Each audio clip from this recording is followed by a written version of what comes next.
ॐ सहना भवतु सहनौ भुनक्तु सह वीर्यं करवावहै तेजस्विनावधीतमस्तु मा विद्विषावहै। ॐ शान्ति शान्ति शान्ति। ॐ सदाशिवसमारम्भां शङ्कराचार्यमध्यमाम् अस्मदाचार्यपर्यन्तां वन्दे गुरुपरम्पराम्। ॐ समस्तजनकल्याणे निरतं करुणामयं नमामि चिन्मयं देवं सद्गुरुं ब्रह्मविद्वरम्। Hari Om, salutations to all. So, welcome back to this question and answer session that we have been having earlier also once a month. Some of you have sent some questions, so I'm going to take those first. And then if we have time, if there are any questions on the spot, then people can ask. So one question has come from R. Arvind from Vishakhapatnam. What is Nija Swarupa of Brahman? So Nija Swarupa of Brahman is Satchidanand, infinite consciousness, existence, consciousness and bliss. Brahman is that which is beyond space, time and causation, desha kala vastu aparichinna. And so Brahman is a non-dual reality. There is nothing else except Brahman alone. If at all we see the world, then it is the appearance of Brahman. Without undergoing any change, Brahman appears as the world. So that is Satchidananda Swarupa of Brahman. Why is Govinda depicted as blue-skinned, while there are many scriptural evidences that he was Neela Megha Shyama? So Neela itself is blue. Now Megha Shyama is the dark cloud. So see, depiction-wise, people can do any depiction. Many places in Vrindavan and other places, you will see black color murti also is there of Bhagavan Krishna. Now some places, if you see them, in books, etc., painted as blue. So one of the purposes is that the mind will see, our eyes and our senses will see what is infinite as blue. So the sky by itself doesn't have any color, but it appears blue to us. The ocean doesn't have any color, but it appears blue to us. So blue is associated with infinity. And so some places Bhagavan is depicted as blue because he is actually infinite in his true nature. So whether it is Neela Megha Shyam or it is blue, our understanding should be that he is Bhagavan who is infinite. Then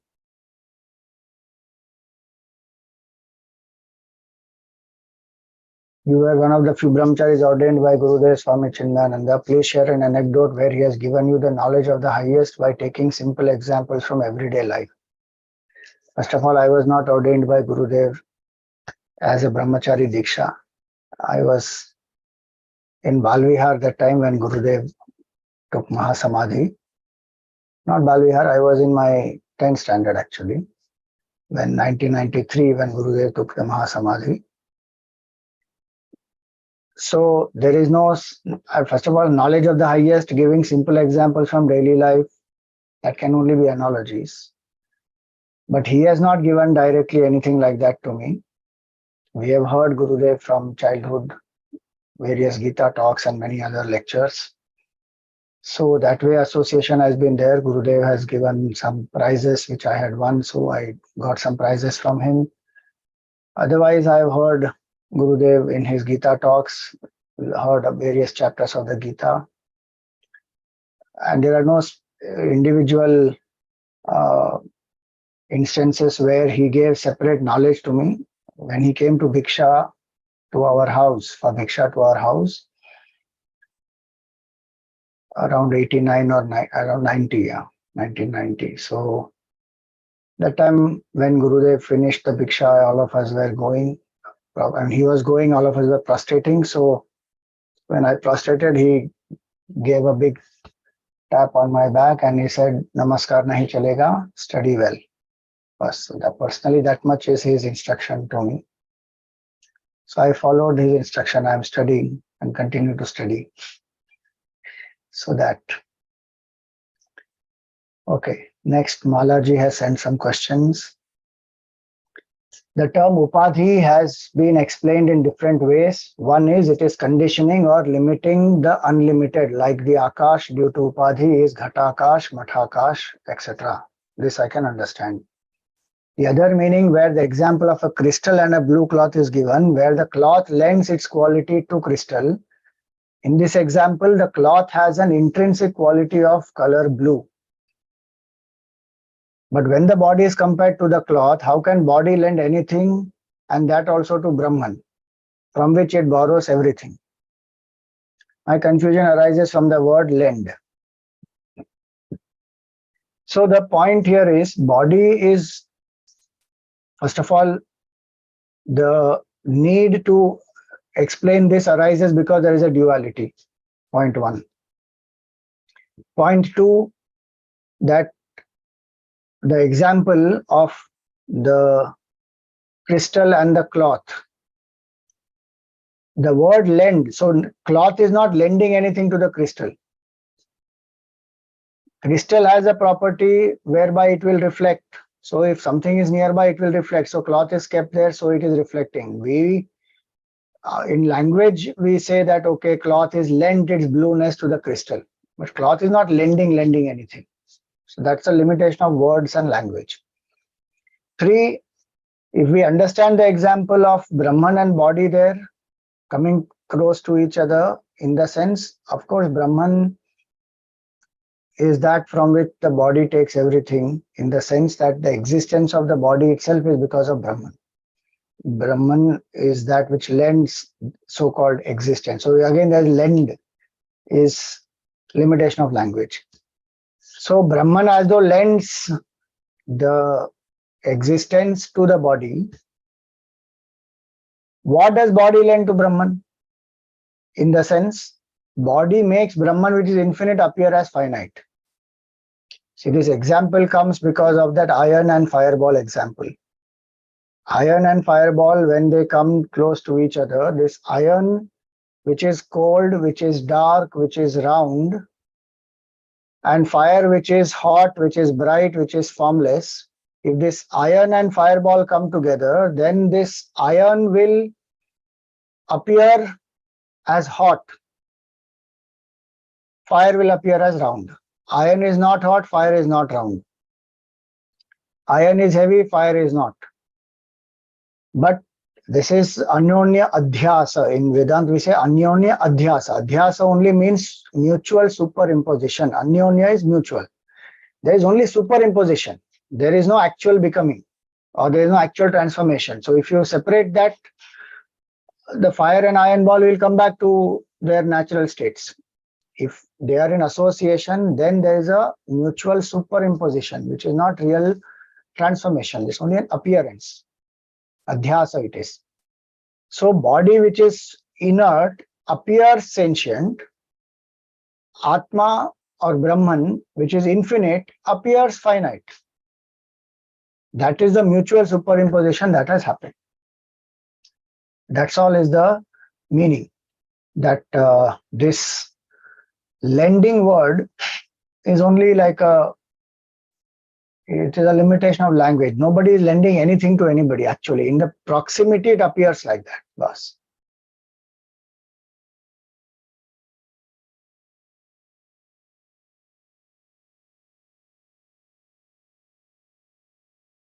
So Malaji is here. Yeah. If you have a doubt, then you can raise the hand. All right. Next. Dipali Ved. Okay, now the questions which are specifically related to the question answer, I am not replying to that here. I will separately send you by mail. While reading about the three shariras, we wanted to know in which sharira do the accumulation of karmas travel from one life to another. Do they travel as a part of chitta or as a part of the vasana? They will travel as both, because all of us know that every karma, what we do, will leave an impression. No? So that impression will anyway be there. So the visible result is the experience at the body, mind, intellect level, which will be retained in the memory. Invisible result is the impression that is in the subtle body that is created. Causal body, that is vasana, that is created. So when the body drops, both will travel. Only the gross body is left here. Subtle body, causal body together will travel. And according to the whatever next karma is ready to give result, it will take a new gross body. So the karma accumulated will travel in memory also and in the vasana also. And the memory, of course, gets reorganized as per the the new karmas that have to be exhausted. So many of the memories will go from the conscious mind to subconscious to unconscious mind, which is what happens to us every night when we go to sleep. And in fact, every day, every moment it keeps happening. But much more concretely and specifically, it happens when we go to sleep. So the conscious mind has gone to sleep, intellect is not functioning, so it goes, the memories get into the subconscious, into the unconscious. So the next morning we are fresh to again receive new experiences of the day. And that's why if we have not slept enough, we are very irritable, vulnerable, because the reorganizing of memory has not happened and mind is saturated, it is full. So the in-between transition time between two bodies also is one of the things that happens is similarly this reorganizing of the memories will happen. And that's why some of them may recollect their past lives also as small children, etc., because then the memories are still there in the conscious as well as subconscious mind. They have not gone fully into the unconscious.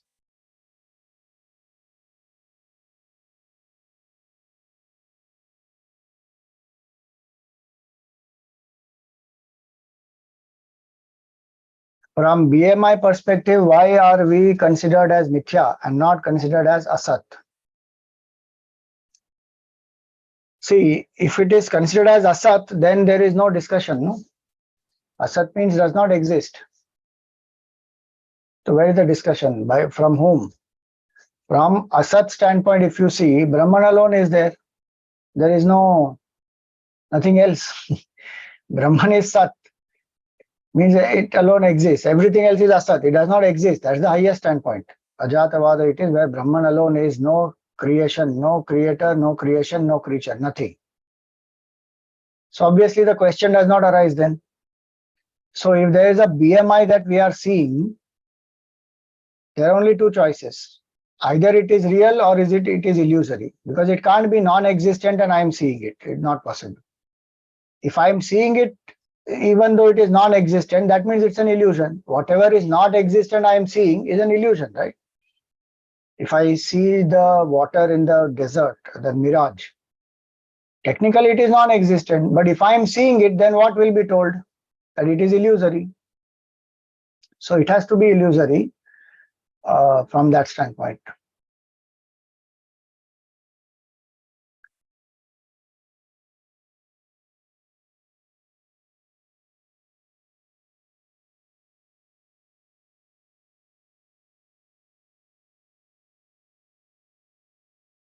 Okay, so rest of them are specific to the evaluation, I think. So that I will answer. Okay, Parul Desai. What is Brahma Muhurat? What is its duration and timing? What is its importance? So Brahma Muhurat starts 2 Muhurtas before sunrise. So 136 minutes before sunrise. 1 Muhurta is 48 minutes. 136 minutes before sunrise to 48 minutes. That is Brahma Muhurat time proper. So 48 is 96. 96 and one more 48. So around, so 2 Muhurtas before sunrise, it will start. Not it will start. That is it will end, sorry. 2 muhurtas before sunrise it will end.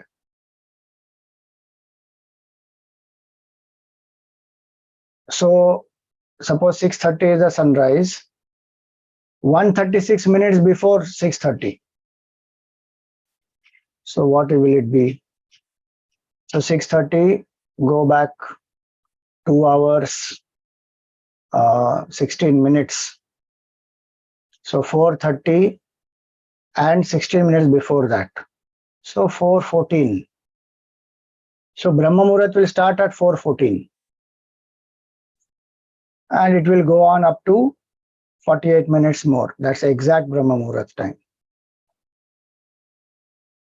One Muhurta is 48 minutes. So the starting time, so some places it is said it is 1 Muhurta, some places it is said 2 Muhurta. So 48 minutes or 96 minutes. Generally it will be 48 only. So 4:14 onwards to next 48 minutes will be the Brahma Muhurat. Exact. Now what is its importance? So its importance is maximum Sattva Guna is prevalent at that time. And a person has to, if one wants to do anything creative, the mind is most receptive at that time. And spiritual sadhana can get accelerated during that time. Because also it is that there are a lot of spiritual seekers, siddhas, mahatmas, they are also doing meditation at that time. And so those vibrations are available, a person is able to tune up. If one has slept early and one wakes up early, that is the best time even for the body. The mind is also fresh. Early to bed, early to rise is good for the body, good for the mind, good for spiritual health, for everything. And those who say, and many people will say that the punya level increases if one meditates in Brahma Muhurat time. Sattvic qualities are much more easily absorbed because the environment also has maximum Sattva Guna that time. In the whole 24-hour cycle, maximum Sattva Guna is there in that time, Brahma Muhurat time. Then as one comes closer to Rajoguna, the Sattva Guna keeps reducing, the closer to sunrise. Then from sunrise onwards, the Rajoguna time will start. And after sunset, the Tamoguna time will increase. So that's why the importance of Brahma Muhurat. And also since our mind has not got externalized yet, one has not started doing work and other things. So it is much more easier to turn that mind and engage it in the spiritual sadhana to know the truth, to know the self. So that's the importance. What is Matrugaya and Pitrugaya? What is the significance? Can a daughter perform them in spite of younger son and grandson, elder son being alive? So Matrugaya is the place in Siddhapur in Gujarat, and Pitrugaya is in the Bodh Gaya in Bihar.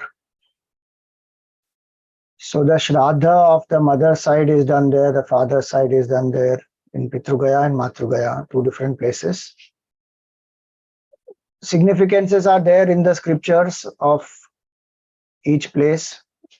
Bodh Gaya is where Gayasura was killed by Vishnu Bhagwan, and he got a boon from Bhagwan that whose ever Shraddha is done there must get liberated forever. And Matrugaya, so that's Pitrugaya. And Matrugaya is Siddhpur, where Kapil Muni gave knowledge to Devhuti Mata, and it is said Devhuti Mata realized the truth there. The Kapil Gita was given there. So the mother side Shraddha is done that side again to attain higher states of evolution. People generally believe that if you go and do Shraddha there, then once and for all it is done, and every year you don't have to do. But the Shastra does not say you don't have to do. Shastra only says if you do there, the Pitrus will get Sadgati and they will go to higher levels of consciousness. But Shraddha can be done throughout life. And wherever the jiva is, it will benefit them. Now, can the daughter do? So, if the maternal tradition is being followed in many places in our country, even the daughters perform Shraddha. If maternal tradition is not being followed, is the paternal tradition being followed? Then they generally insist that the son has to do because the son belongs to the same gotra. So those technicalities one can decide based on the marriage, no marriage, and which gotra and son is there, not there. All those details one can figure out. Ask the Panditji, he will help out. How does one merge in divine light in the end? Vedanta does not believe in merging in any light at the end. Vedanta says you are Sachidananda Swarup Atma right here and now. To realize that is the purpose, and that is called Jivan Mukti. There is no merging at the end in any light. Right now you are divine. Even now as we interact, our true nature is Sachidananda alone. And to the purpose of all spiritual sadhana is to know that. There is no merging, emerging, coming, going, none of that. That happens only to finite entities. A wave can rise in the ocean, stay in the ocean, fall in the ocean, but there is nothing happening to water. Water by itself is as it is. So birth and death belong to the wave, not to the ocean. So coming, going, merging, emerging, all that is there at a very relative level. It is not at the absolute level. So Vedanta doesn't believe in any merging. In Gita, Shri Krishna says that he is the ultimate and that everyone emerges in him. You mean merges in him, I think. But as you said that as per Vedas and Purana, Shiva is the divine light one wants to merge with. What is the difference? There is no difference. Krishna and Shiva both are same Sachidananda Swarup Atma Brahman. There is no difference at all. People worship as per whatever their temperament is, whichever form they like, and they will reach the same goal. There is no separate goal that they will reach. Ultimate realization is Sachidananda Swarup Atma.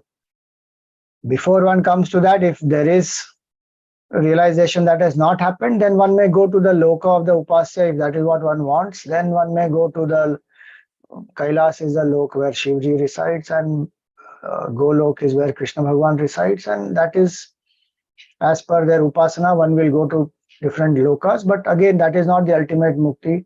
There also Bhagavan gives the knowledge. If the devotee wants that oneness, Bhagavan only gives the ultimate knowledge and the person comes to realize the Sachidananda Swarup. So there is no difference. They are one and the same. Whichever one you are worshipping, understand that as the supreme. There is no, we don't have to choose this is supreme or that is supreme. That's our human mind's limitation, that we think only one can be supreme. Infinity only one, and that is supreme. What is the meaning of Purnamada Purnamidam mantra? Purnamada means this is Purnam. This whole world is infinite. Purnamada means that is infinite, means cause is infinite. Purnamidam, this effect is also infinite.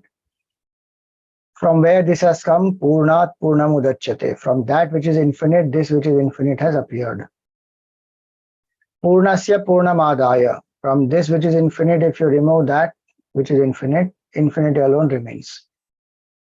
Purnameva avashishyate. The essence of the entire Vedic philosophy is in this. Brahman is infinite, and without undergoing any change, Brahman also appears as this whole creation. So obviously there cannot be two infinites. So there can be only one infinite, and that is Brahman alone. And Purnam, one who realizes will realize that it is not Brahman out there, it is Atma here which is infinite. So the purpose of that mantra is to realize that there is one infinity, and that is you as the true self. This whole world appears to us, it is truly not real as we think about it. It is an appearance which is illusory. Then what is the substratum? Substratum is the Supreme Brahman alone, which is appearing as this creation. And if we look beyond the appearance, so that third line says that from the effect, if you remove the cause, effect disappears, cause alone remains. So what if you remove from this and from the world? If the names and forms are removed, Brahman alone remains. And if you say that the names and forms are illusory and the truth alone is, then anyway the truth alone remains. Illusion disappears, it comes and goes. It is not real. So when a person does sadhana of Shravan, Manan, Nididhyasan on the Purnatvam of Brahman, that Purnatvam of Brahman is our true self. And one realizes that Purnamada mantra is actually saying, I am Purnam, because I feel Apurna, so I'm thinking happiness is in the world outside. So I'm running behind it, thinking it is real. Vedanta says that is not real. That in the sense even includes the BMI. So the idam means the whole world, including BMI, is illusory. Then what is real? What is behind this? That alone is real. That is a substratum. Substratum of the individual is Atma, substratum of the universe is Brahman. And if you inquire into the nature of both these, that is Purnam. It is not Apurna. BMI, if I identify, then I feel Apurnata. But the Tattva in us, if I identify, that is not Apurna, that is Purnam. So I am Purnam. Purpose of Purnamada mantra is to know that Aham Purnam, I am that Purna Tattva. And I am the very source of this entire creation. If at all you see the creation, then I am the source as the self, not as the individual.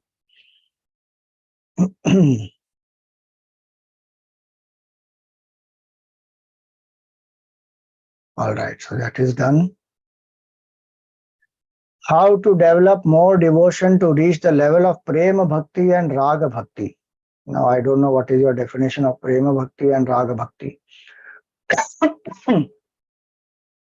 Different people have different definitions. The supreme devotion, suppose we say you mean Para Bhakti, then what is the means to develop? Satsang is the means to develop. Seva of the devotees of Bhagavan is the means to develop. Nama Japa is the means to develop. Study of the scriptures and contemplating on the various aspects of Bhagavan. Nama, name, Rupa, form, Guna, qualities, Leela, various episodes that have happened in Bhagavan's life. Nama, Rupa, Guna, Leela, Kriya, what are the actions that Bhagavan does? Sambandh, what is my relationship with Bhagavan?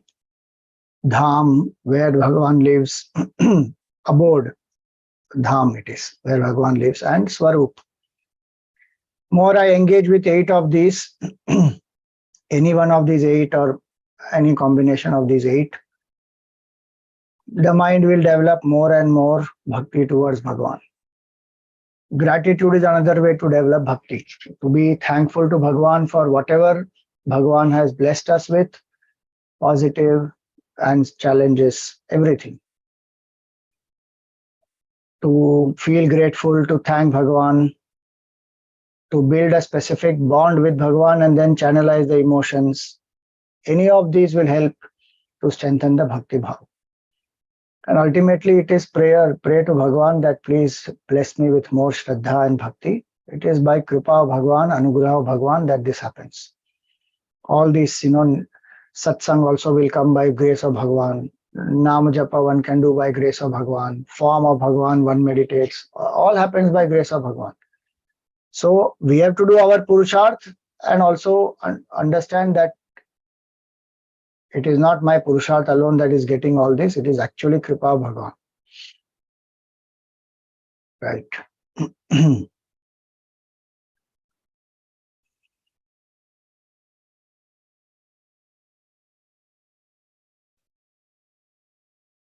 Recently, I heard a person speak on euthanasia and assisted dying.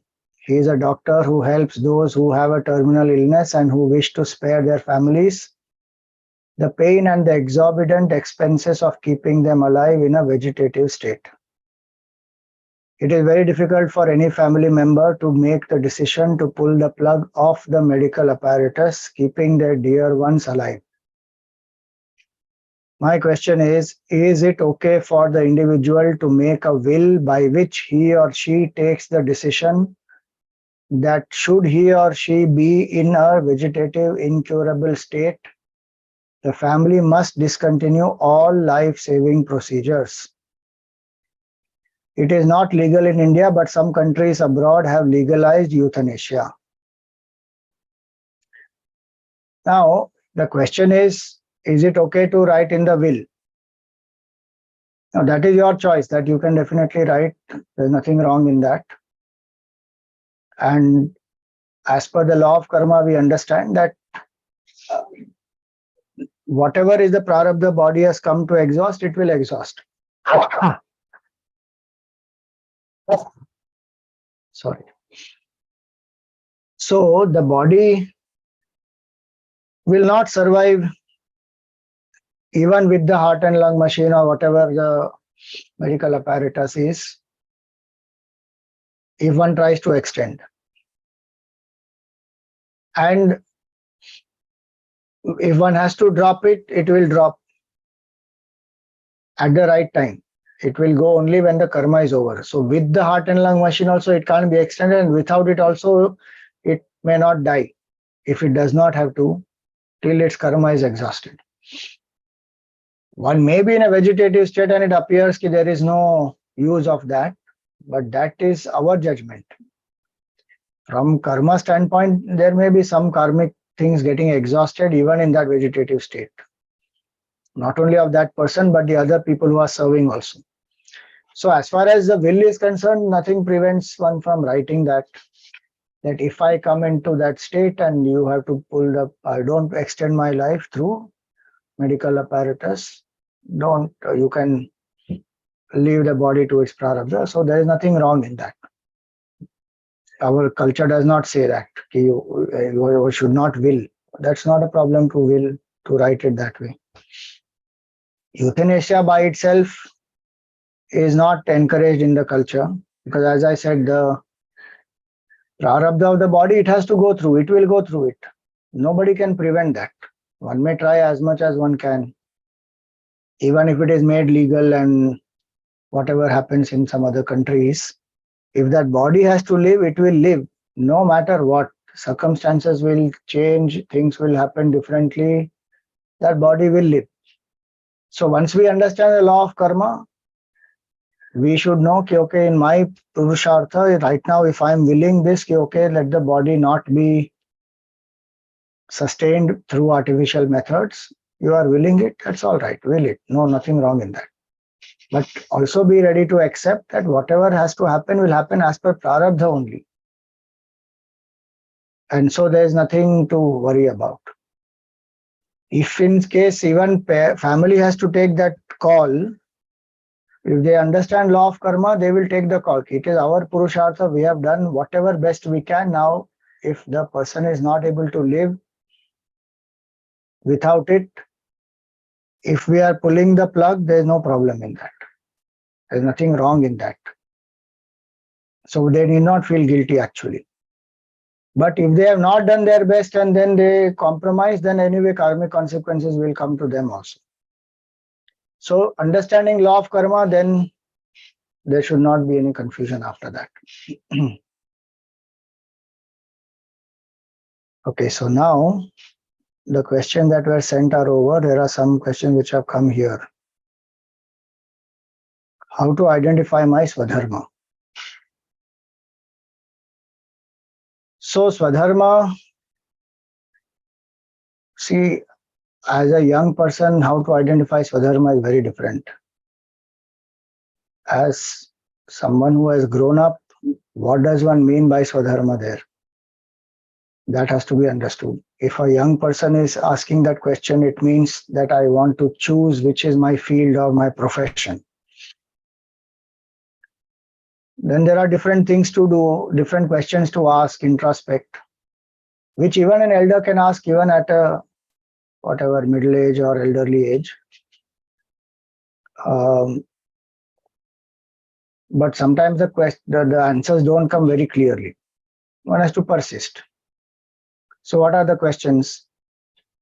Some of the questions are, What is that which I have maximum interest in, doing which I lose the sense of time, where my best potential can manifest, where I can serve the society the best. If money was not a consideration, what would I do? What would I like to be remembered as?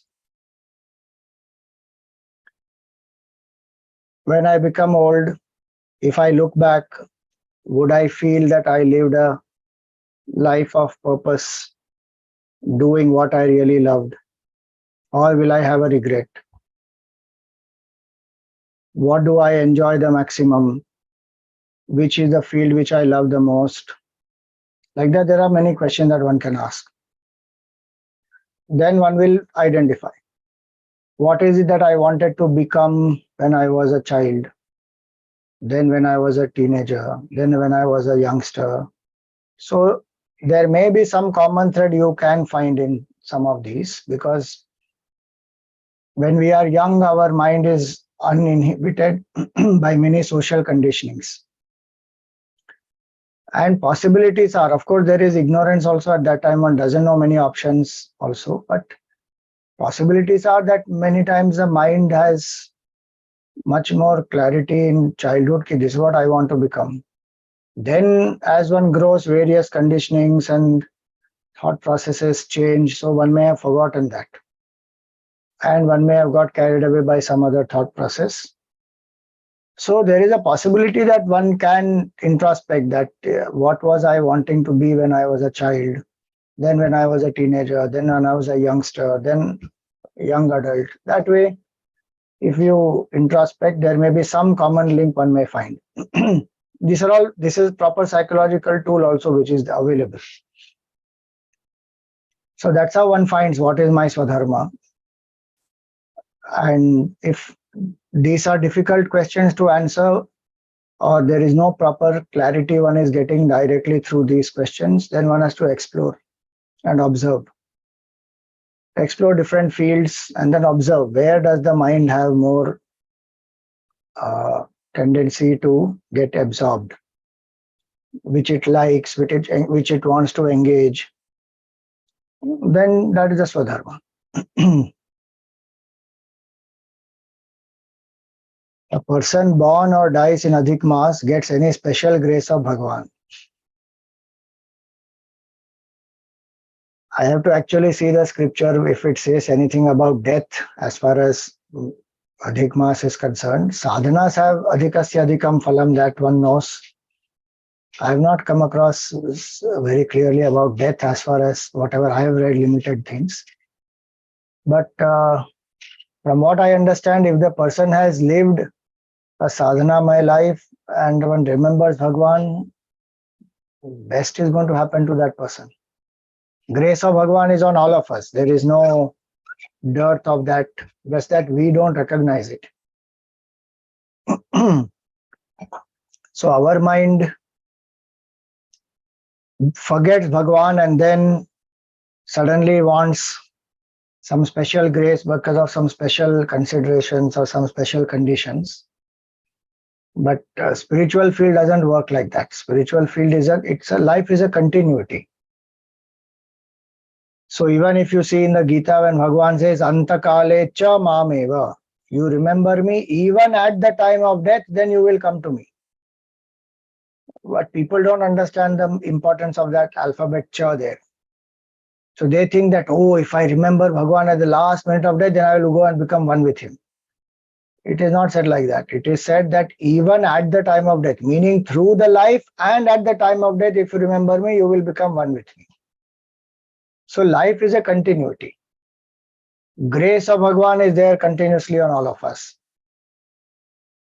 Samanya Kripa is there on everybody. Like sunlight is there everywhere. Now, if I have closed my window and I complain it is dark in my house, then we can't help it. Open the window. But if you want Vishesh Kripa of sunlight, then have solar power, solar cells and all that, and then tap the power of the sun and then utilize it. So Samanya Kripa is there on everybody. If one remembers Bhagwan and lives the life appropriately, then one experiences moment by moment the grace of Bhagwan. Otherwise, one thinks I am only doing everything, and the ego and egocentric desires, they increase. And one remembers Bhagwan now and then in some trouble times.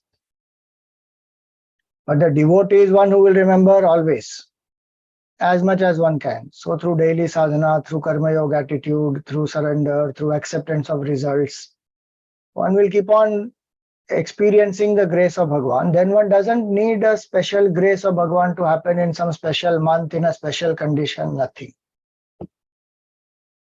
Bhagwan's name is enough, Bhagwan's kripa is always there. So continuously keep remembering. That is what the culture says. Adhik Mas is a special Mas where one does sadhana to benefit much more. The purpose of Adhik Mas is to also help us to develop certain discipline. Otherwise, the mind is very tricky. It keeps on avoiding methods to do sadhana. It avoids. It finds so many reasons why sadhana should be postponed. So Adhik Mas, etc. No doubt, time-wise, it's an important time, and Puranic stories and other things are there. But as far as death is concerned, in my opinion, there is no separate result of somebody dying in Adhik Mas. If they have remembered Bhagwan and dropped the body, anyway, whatever result, special result of that has to come, it will come.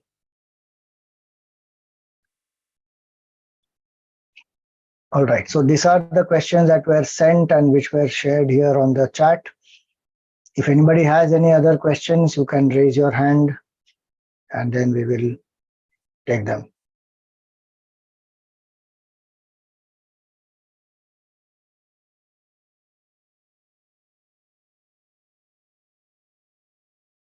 Yes. Yeah, you had spoken of euthanasia. Now, the difference then between euthanasia and suicide is the intention. Definitely, because in euthanasia, the person is not aware. One. Two, The person is aware. He has said that he wants to be, no resuscitation when he is in a state where he cannot make decisions. So he's making the decision prior to this and saying, my body is not working, so let me go. Correct. So the decision has been made before, not now. When that body is not in the right condition, that decision has not been made.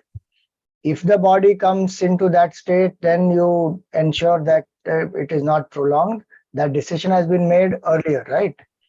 Yeah. So the point there is that the person is not capable of facing life there and the challenges because the body is in that kind of condition. So the person has said that if I come to that state, then you pull the plug or don't prolong the life. In suicide, the person is mentally resigning. It's not that the body is incapable. So one is the intention, second is the attitude, both. The attitude there in suicide is escape from problem. Yes. Attitude here is not that. Attitude here is if I'm anyway in vegetable state, then what is the point? So then don't prolong it. So the suffering of others also will end there. Reduced, correct. Okay. So that is the difference. Thank you.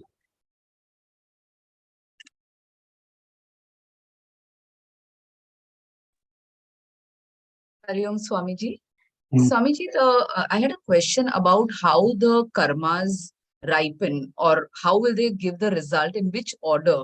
Because sometimes we were discussing this in our AVC class, that sometimes if you get hurt, immediately there is a bruise or a pain, and sometimes something happens which you don't know from where that came. So, we were discussing if it's like a FIFO method, or so how does that work? That was the question. There is no way to know that. Bhagwan's kripa it is. Bhagwan is the karma phaladata. Bhagwan knows the karmas of many jivas, and accordingly, appropriate time, Bhagwan gives the karma. And good it is that we don't know how it works, because human being is very nasty in his thinking. then human being starts finding some fault or the other. See, even with the basic law of karma itself, people don't agree on that. They think that this whole thing is happening somehow just like that. There is no law of karma, there is no cause and effect, there is nothing, it is randomly going on. When there is enough cause and effect functioning, one is able to see it so clearly. Just because one does not know some earlier karmas which one has done, for which one is getting the result now, so one wants to dismiss it. So it is not possible to know. The only way to know is become Ishvara. You lift the mind to the level of Ishvara, then come to know all the jivas, their karmas, and then understand, oh, this karma got this result at this moment because of XYZ backstories and results.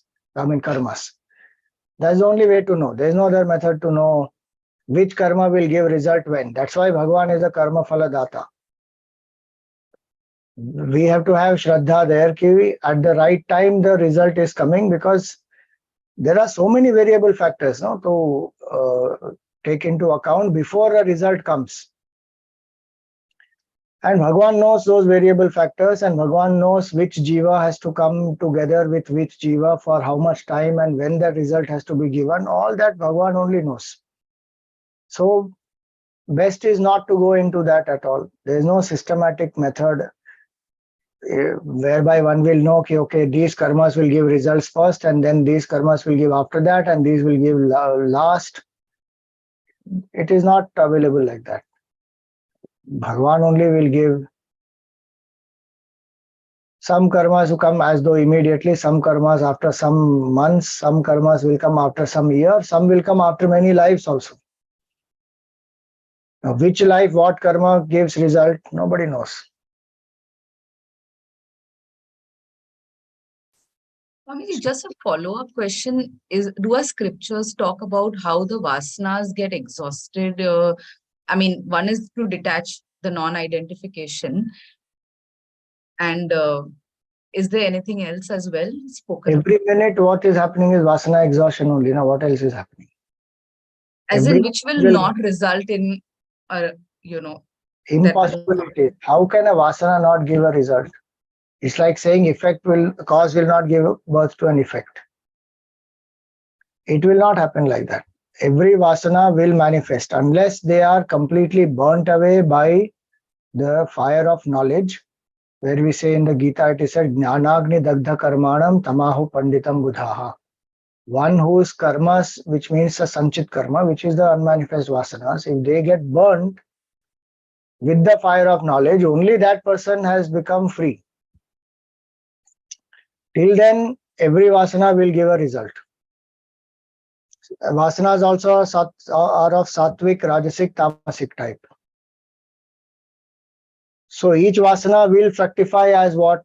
It will manifest as a desire, which will manifest as a thought, then action, then result, which will further lead to vasana. That's the cycle of vasana.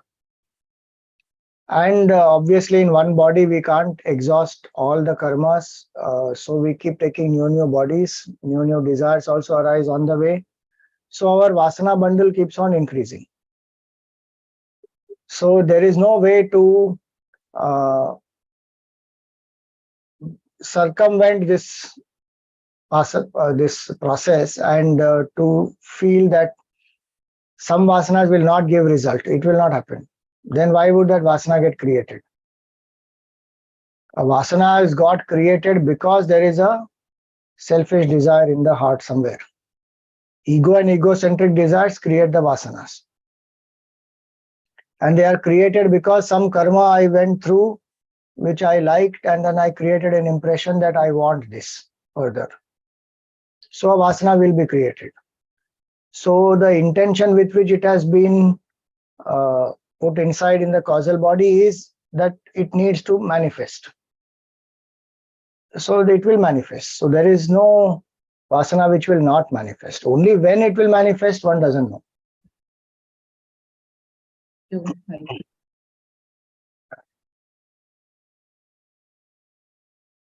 Anyone else?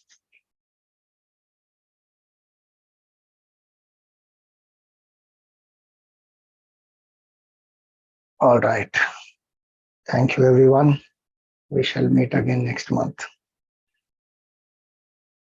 Om Purnamada Purnamidam Purnat Purnamudachyate Purnasya Purnamadaya Purnameva Vasishyate. Om Shanti Shanti Shanti. Harihi Om Shri Gurubhyo Namaha. Harihi Om.